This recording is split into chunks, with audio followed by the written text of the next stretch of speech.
Earth signs, tignan po natin kung ano ang mensahe for you. Keep in mind po na ito ay general reading lamang. So, hindi po lahat ay makaka-relate. So, be open-minded. Sa mga hindi pa po nakasubscribe dito sa ating channel, please subscribe na po kayo. And palike din po ng ating video. At sa mga nais naman pong mag-avail ng ating private readings, Lucky Stones and Amulet, makikita nyo po yung link sa description box below. Tarot Intentions by Aliana Reyes.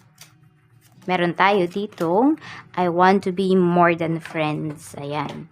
So, mukhang meron kang secret admirer dito na kaibigan mo. Nagugustuhan ka niya. Pero, ayan, mukhang natatakot naman siya na aminin yung nararamdaman niya. Pero, tignan natin. Spirit guide, tignan po natin. Ano pa yung mensahe?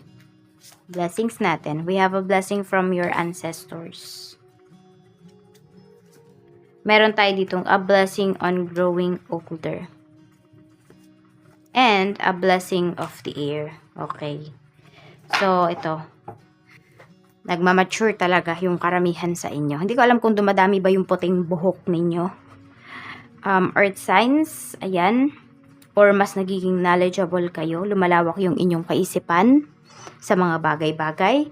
Ngayon, these days. Ayan po. And guided ka talaga ng ancestors mo. So, kung meron man tao dito na nahihiyang mag-commit, nahihiyang umamin sa'yo ng feelings kasi pinipigilan niya ng iyong spirit guides, ng iyong ancestors. Bakit? Pwedeng yung tao na yun kasi talaga is, parang hindi papasa sa love life mo, ganyan, hanggang friends lang talaga siya, ganyan. So, tignan natin, ano pa yung mensahe para sa'yo. Ewan ko, medyo pinipigilan ng mga ancestors mo yung love life mo. Door to value, ayun naman pala. Kasi ang gusto pala ng mga spirit guides mo, ng mga ancestors mo is malaman mo muna ano ba yung value mo. Ma-enjoy mo muna yung life mo. Tignan po natin ano pa yung mensahe para sa'yo. Mensahe pa po, spirit guide. Pagdating kay Earth signs. Taurus, Virgo, and Capricorn. Meron tayo ditong attraction. Ayan. So, attracted kasi sa'yo yung taong to. Ayan. Pwede kasi na, yun. Kaya naman pala pinipigilan to ng mga ancestors mo. Kasi yung taong to pwedeng physically attracted siya sa'yo. Okay? Not emotionally. So, ibig sabihin, nagagandahan, nagagwapuhan siya sa'yo. Pero, maaring, alam mo yun, infatuation lang yung nararamdaman niya. So, hindi ka talaga niya mahal.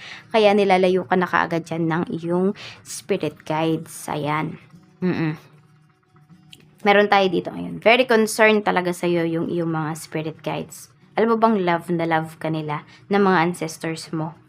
Kaya, minsan, ayaw ka nilang masasaktan. Close off resistance. Ayan, may mga bagay kayo dito na parang limited na lang talaga yung nagagawa ninyo. Hindi ko alam kung dahil ayun nga yung iba sa inyo kasi dahil tumatanda na kayo, yung iba naman pwede po na meron kayong sakit ng matanda. Kunwari gout, rheuma. So medyo nagiging limited yung mga kilos ninyo. Or kung ano man po itong sakit ninyo.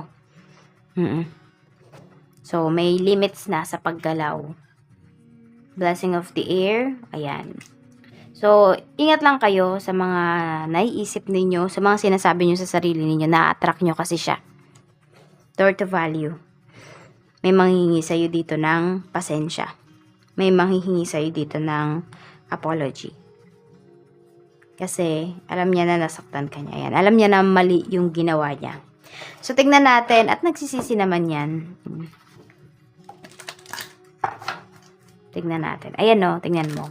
Kung merong aamin sa'yo dito ng feelings niya, it's either magsasorry ka lang dun sa tao na yun kasi hindi mo masusuklian yung feelings niya. And also, pwedeng aamin sa'yo yung taong to or pwedeng papaasahin ka niya pero hindi naman pala niya kayang makipag-commit. So, yun yung iniiwasan ng mga spirit guides mo or ng mga ancestors mo na mangyari. Sa trabaho naman, we have strength. Ayan. So, pagdating naman dito sa trabaho, is talaga naman na ine-embrace mo kung ano ba yung trabaho mo. Mahal mo yung trabaho mo. Nandiyan yung passion mo sa trabaho. And yung iba nga sa inyo, gusto nyo pang makaklose yung mga katrabaho ninyo para ba mas magaan yung inyong maging flow ba ng trabaho. Yan. Pero totoo, okay naman. Marami naman sa inyo, okay naman kayo ng mga katrabaho mo. The Wheel, napakaswerte ninyo ngayon pagdating sa inyong negosyo. The Laser Over. So, kung meron man dito mga nangangakong magbabayad na talaga sila. Pero, huwag mo yung asahan. Doon tayo sa kikitain mo ngayong araw.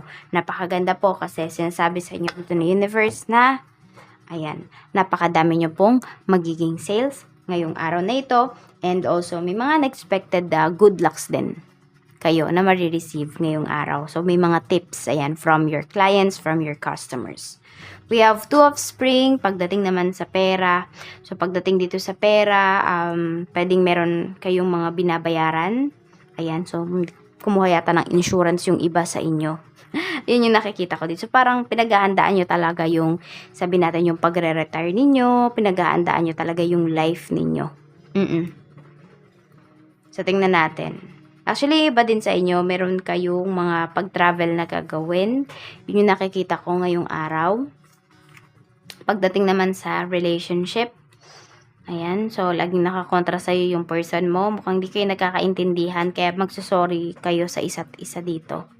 Kasi naisip ninyo na, okay, kailangan pala is maging humble kayo parehas. Hindi pala kailangan lagi is parehas mainit ulo nyo, parehas kayong may sinasabi, may mga comments, ganyan. Hindi pala yun kailangan. Ayan, so dito sa pagtatalo nyo na to, may masasabi kayo sa isa't isa na parang sinampal kayo, ganyan, magigising kayo, tas parang mapapahinto kayo parehas sa pagtatalo ninyo. Tatahimik ba? May moments of silence ngayong araw na ito pagdating sa inyong relationship. Oo. So, ito po yung lucky numbers, 11, 10, 31, 2, 38, and number 16. Maraming salamat po sa walang sawang pagsuporta ninyo dito sa aking channel. Mag-ingat po kayo always. Bye-bye!